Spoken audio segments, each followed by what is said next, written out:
चलो ठीक है, तो आईसी इंजन,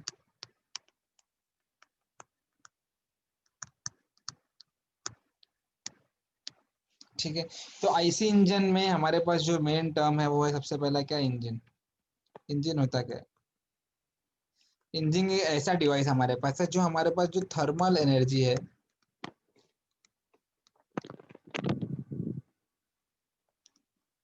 इसको मैकेनिकल वर्क में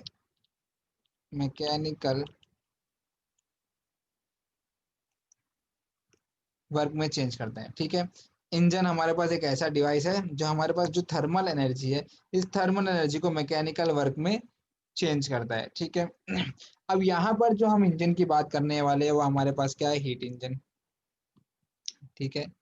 हीट इंजन, ठीक है, हीट इंजन के बारे में हम बात करने वाले हैं। अब इंजन की अगर हम बात कर रहे हैं हीट इंजन, तो हीट इंजन में हमारे पास दो टाइप है। एक हमारे पास है एक्सटर्नल कंबशन, एक्सटर्नल कंबशन, और एक होता है हमारे पास internal combustion,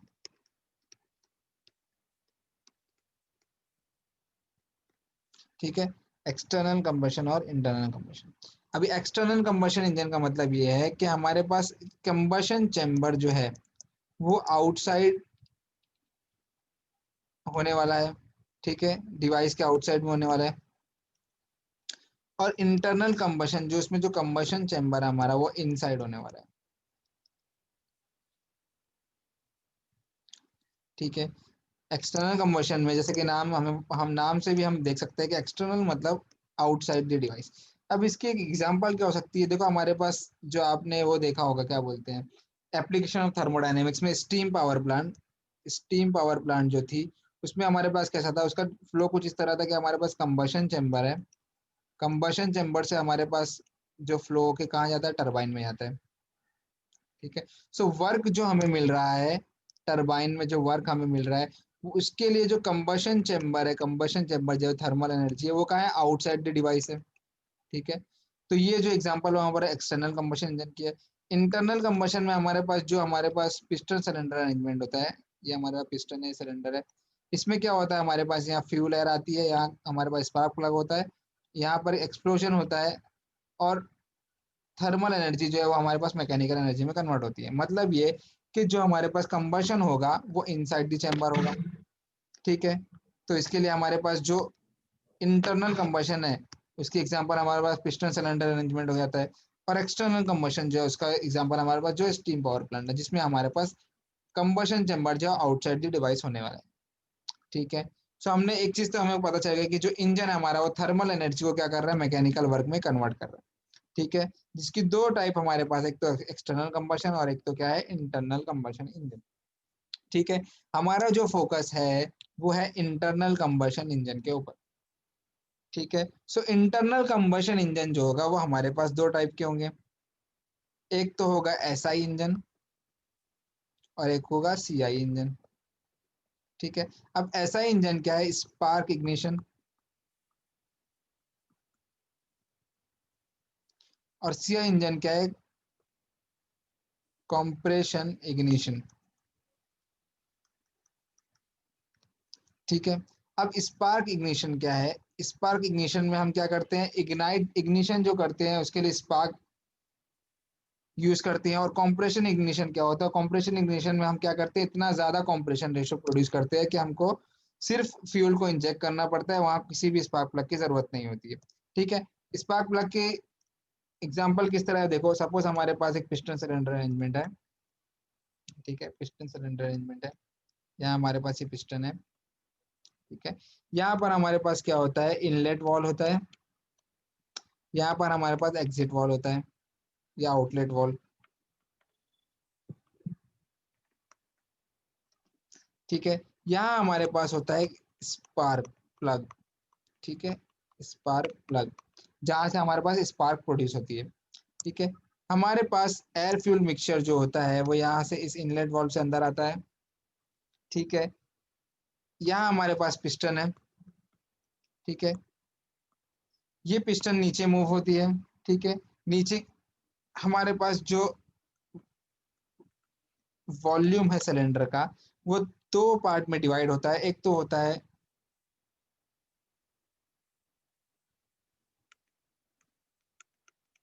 top dead centre और एक होता है बॉटम डेड सेंटर। ठीक है, टॉप डेड सेंटर जो होता है वो हमारे पिस्टन का जो मैक्सिमम हायर पॉइंट होता है। ठीक है, वो हमारे पिस्टन जो हायर लेवल तक, जिस लेवल तक जा सकते हैं उसको बोलते हैं टॉप डेड सेंटर।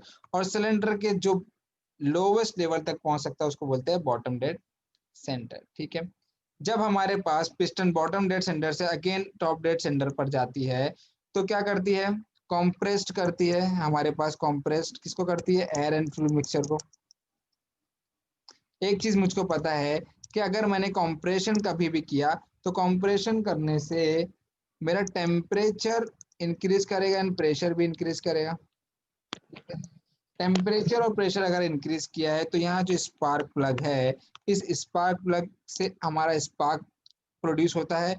और इस हायर टेम्परेचर और हायर प्रेशर मिक्सचर में क्या होता है, एक्सप्लोजन होता है। ठीक है, मतलब क्या होता है, एक्सपांशन। मतलब क्या होती है, हमारी थर्मल एनर्जी प्रोड्यूस होती है। और ये इस थर्मल एनर्जी से हमारे पास पिस्टन पर क्या होता है, स्ट्राइक होता है। और पिस्टन जो हमारी टॉप डेड सेंटर से बॉटम डेड सेंटर पर जाती है। और ये थर्मल एनर्जी जो है वो बाद में जो हमारे पास क्रैंक कनेक्टिंग शाफ्ट और क्रैंक से जो कनेक्टेड होता है हमारे पास कैम शाफ्ट, क्रैंक शाफ्ट जो कनेक्ट होता है उस क्रैंक शाफ्ट के मूवमेंट से हमारे पास क्या होती है, मैकेनिकल एनर्जी प्रोड्यूस होती है। ठीक है, ये तो होता है हमारे पास स्पार्क इग्निशन में। सीआई इंजन में क्या होता है, सीआई इंजन में हमारे पास जो इनलेट वाल्व होता है, इनलेट वाल्व पे सिर्फ और सिर्फ हमारे पास एयर आती है। ठीक है, और ये जो स्पार्क प्लग है ये हम यूज नहीं करते हैं।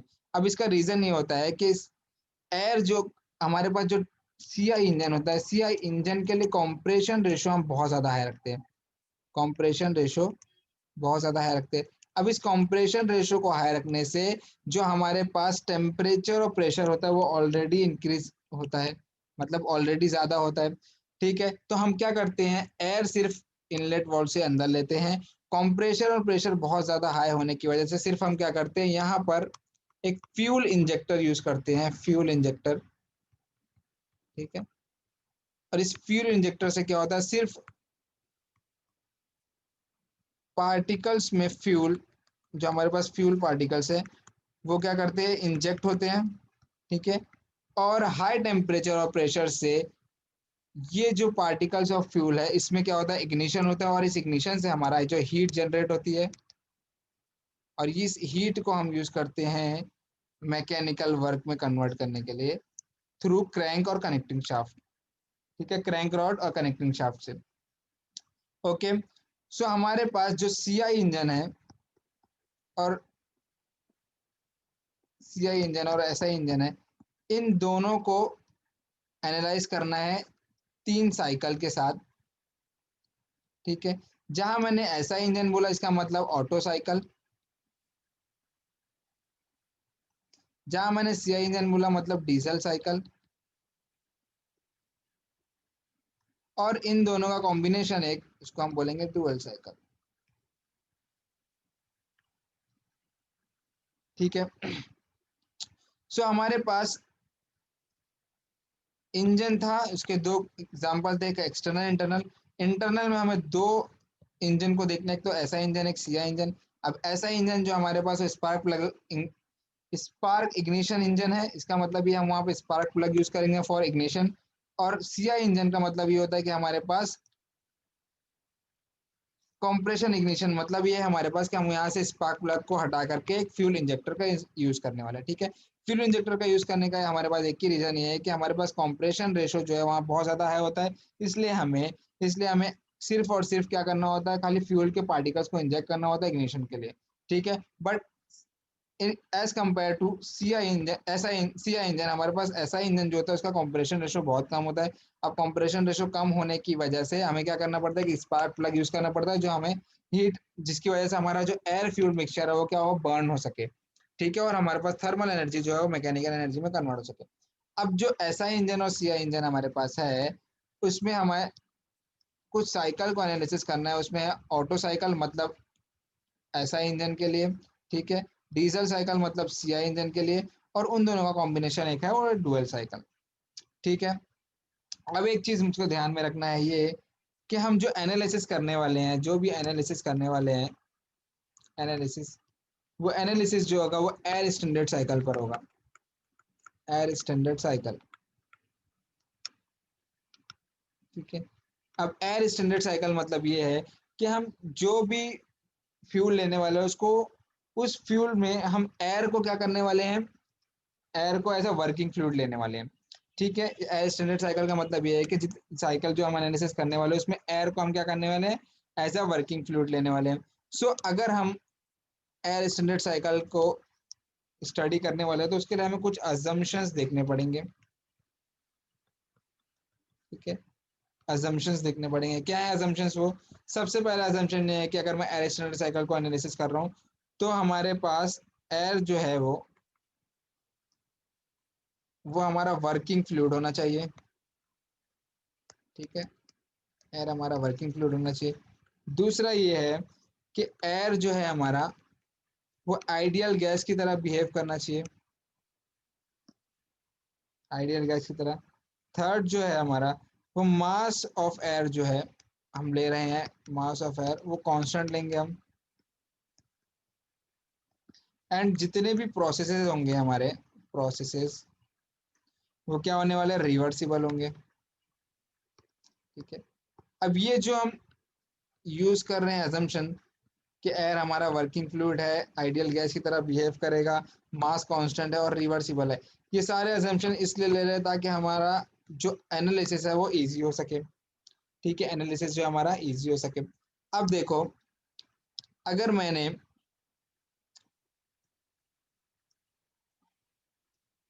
पिस्टन सिलेंडर अरेंजमेंट को देखा, ठीक है, ये हमारे पास सपोज पिस्टन ये मेरा यहाँ पर है टॉप डेड सेंटर पर और ये हमारा बॉटम डेड सेंटर पर।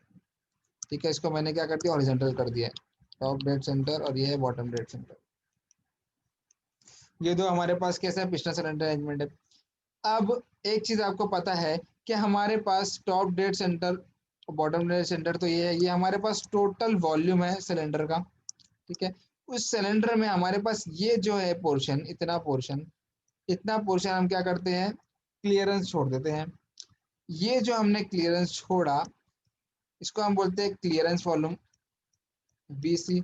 और इस क्लियरेंस वॉल्यूम को छोड़ने की एक रीजन हमारे पास ये होता है कि अगर हमने इस क्लियरेंस वॉल्यूम को नहीं छोड़ा तो उसमें क्या होने वाला, हमारा जो पिस्टन है वो डायरेक्टली जाके स्ट्राइक कर देगा हमारे किस पे, सिलेंडर पर, जिससे हमारा सिलेंडर जो है वो डैमेज हो सकता है। तो हमको क्या करना है, कुछ ना कुछ पोर्शन को छोड़ना है, उसको हम बोलेंगे क्लियरेंस वॉल्यूम। अब मेरा जो पिस्टन है वो बॉटम डेड सेंटर से जो टॉप डेड सेंटर का डिस्टेंस है कवर कर रहा है, उसको हम बोलते हैं स्वेप्ट वॉल्यूम, वीएस। मतलब कितना वॉल्यूम इसने स्वेप्ट किया। ठीक है, कितना वॉल्यूम इसने स्वेप्ट किया। एक एक चीज आपको पता होगी, सबसे पहला ये कि अगर मैंने सपोज इसकी बात करते हैं यहाँ पर, ये अगर मैं यहाँ देखूं, ये मेरा पिस्टन सिलेंडर अरेंजमेंट है। ठीक है, जब हमारे पास सपोज यहाँ से एयर फ्यूल मिक्सचर आया, ठीक है, एयर फ्यूल मिक्सचर यहाँ पे बर्न हुआ, बर्न होने के बाद एग्जॉस्ट से, आउटलेट वॉल से जहाँ से एग्जॉस्ट होने वाला है, एग्जॉस्ट हो जाता है, बट हमारे पास कुछ ना कुछ जो गैसेस है, बर्न गैस, वो क्या होती है यहाँ पर बच जाती है, कि सारी की सारी गैसेस नहीं जाती है। ठीक है बाहर।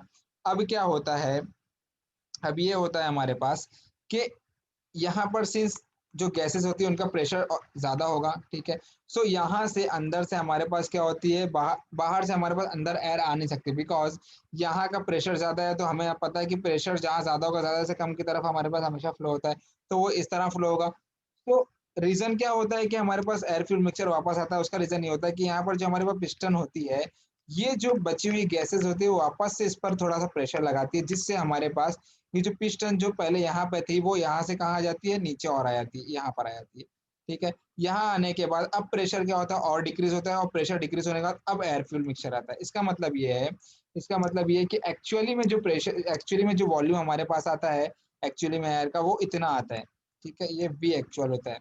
ठीक है, जबकि हमारे पास स्वेप्ट कितना होता है, स्वेप्ट यहाँ से यहाँ तक होता है, जो टोटल यहाँ से टॉप डेड सेंटर से बॉटम डेड सेंटर तक जाएगा।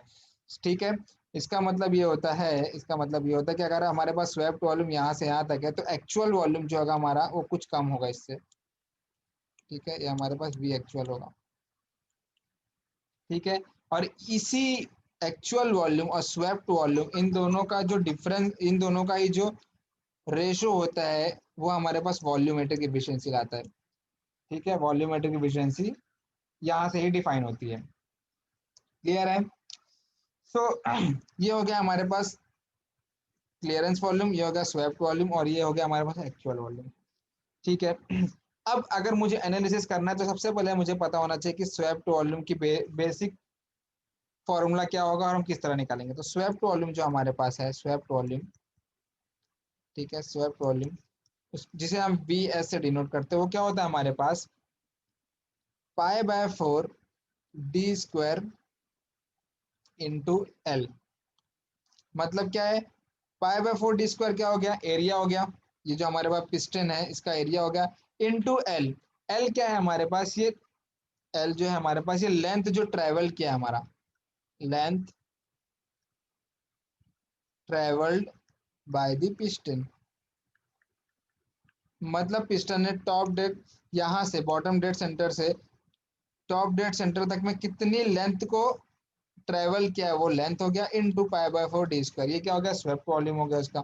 ठीक है, मतलब यहाँ से यहाँ तक अगर वो लेंथ जो है ट्रेवल कर रहा है इनटू एरिया, तो ये हमारा यहाँ से यहाँ तक क्या हो गया, स्वेप्ट वॉल्यूम हो गया।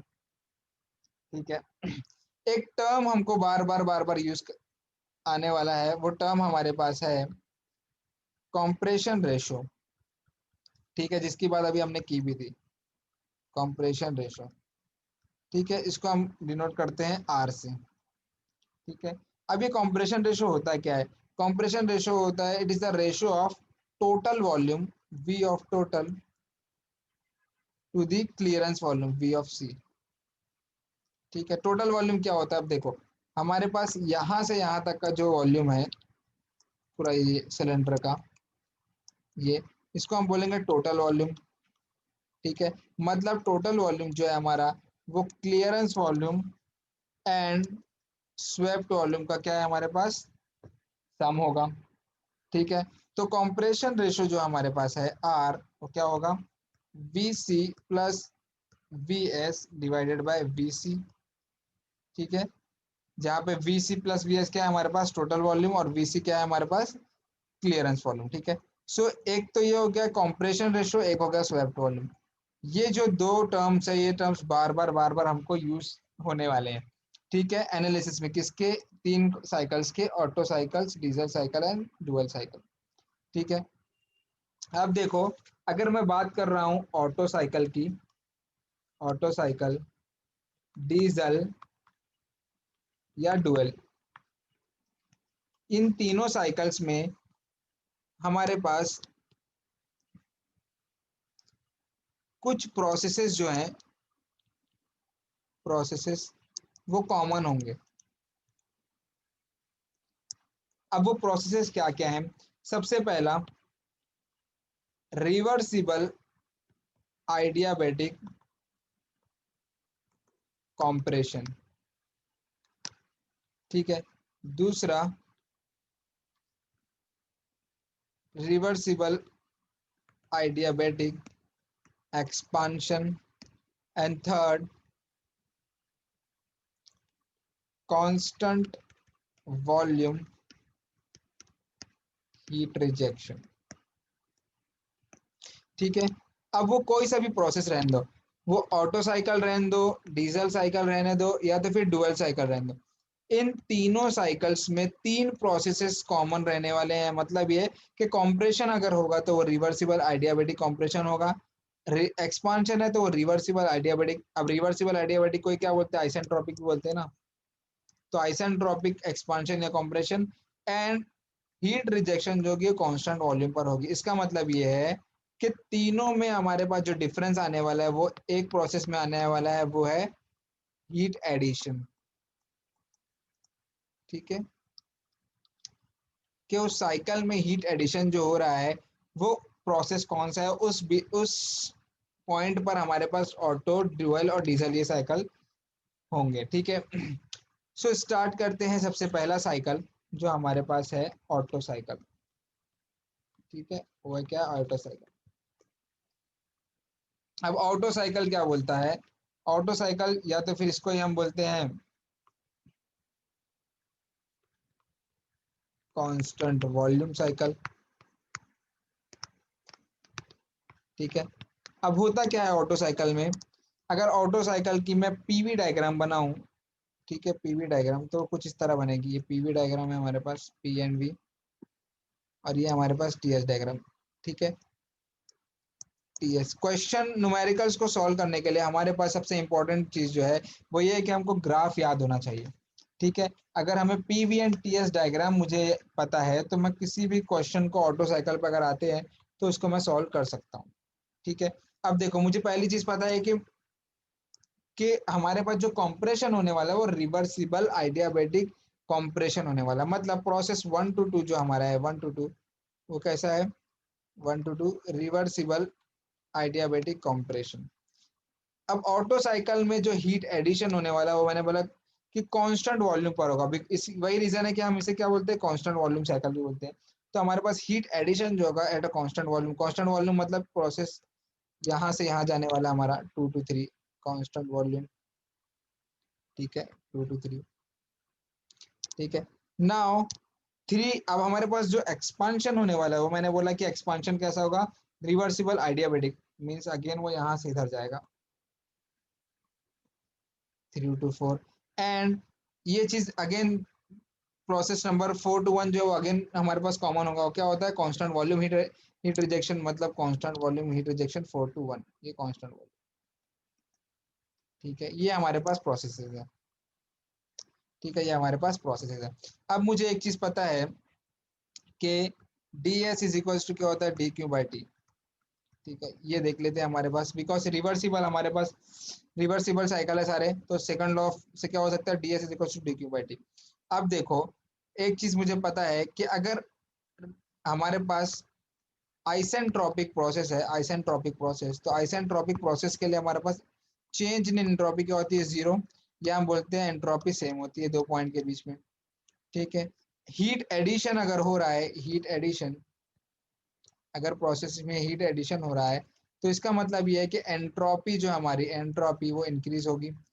ठीक है, बिकॉज हीट एडिशन जो है वो हमारे पास अगर हीट यहाँ बढ़ रही है तो एंट्रोपी भी क्या होगी, बढ़ेगी। ठीक है, और हीट रिजेक्शन जो आएगा, हीट रिजेक्शन, उस प्रोसेस में हमारी एंट्रोपी की वैल्यू क्या होगी, डिक्रीज होगी। ठीक है, बिकॉज हमारी हीट जो होती है वो डिक्रीज होती है सिस्टम से। ठीक है, रिजेक्शन के टाइम, मतलब ये है कि हमारा प्रोसेस टू टू थ्री में हीट का एडिशन हो रहा है, एंड 4 to 1 में क्या हो रहा है, हीट का रिजेक्शन हो रहा है। ठीक है, 1 to 2 में हम क्या कर रहे हैं, कॉम्प्रेशन वर्क हमको मिल रहा है। ठीक है, एंड 4 to 1 में एक्सपांशन वर्क मुझे मिल रहा है।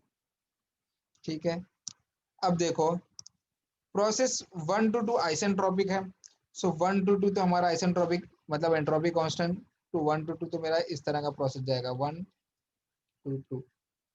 ठीक है, नाउ 2 to 3 जो हीट एडिशन में एंट्रोपी इंक्रीज होगी, मतलब 2 to 3 जो है हमारी एंट्रोपी इंक्रीज होगी। एंड टीएस डायग्राम में कांस्टेंट वॉल्यूम को किस तरह हम दिखाते हैं, इस तरह दिखाते हैं। ठीक है, कांस्टेंट वॉल्यूम इस तरह की कर्व बनती है, तो 2 to 3 एंट्रोपी इंक्रीज हो रही है। ठीक है, 4 to 1 अगेन हमारा आइसेंट्रोपिक प्रोसेस है, तो 4 to 1 हमारे पास कैसा है, आइसेंट्रोपिक एक्सपांशन है। अब एक्सपांशन में प्रोसेस में हम 3 3 to 4 जो है वो डाउनवर्ड क्यों है, डाउनवर्ड आने का रीजन ये है हमारा टेम्परेचर रिड्यूस होगा एक्सपांशन में। कंप्रेशन में 1 to 2 अप क्यों गए, बिकॉज टेम्परेचर हमारा इंक्रीज होगा वहां पर। ठीक है, अब अगर 4 to 1 हम प्रोसेस देखें, हीट रिजेक्शन मतलब एंट्रोपी डिक्रीज होगी, मतलब 4 to 1 हम इस तरह जाएंगे, कांस्टेंट वॉल्यूम में मतलब कुछ इस तरह का ही प्रोसेस होगा। ठीक है,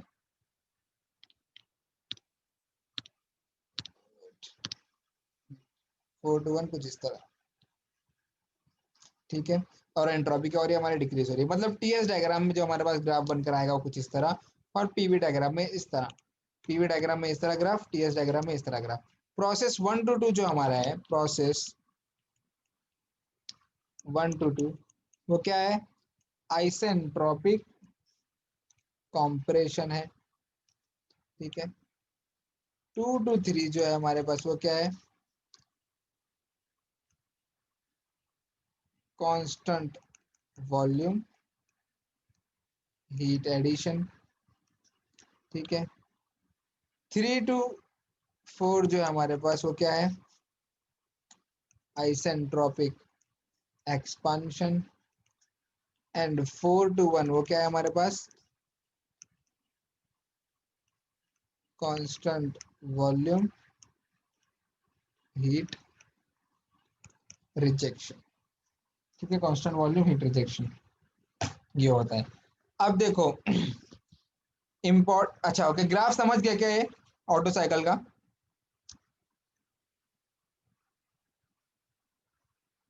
हाँ सर, हाँ हाँ, ठीक है, समझ गया। इतना अगर क्लियर है तो देखते हैं अब एनालिसिस करते हैं। ठीक है, सबसे पहले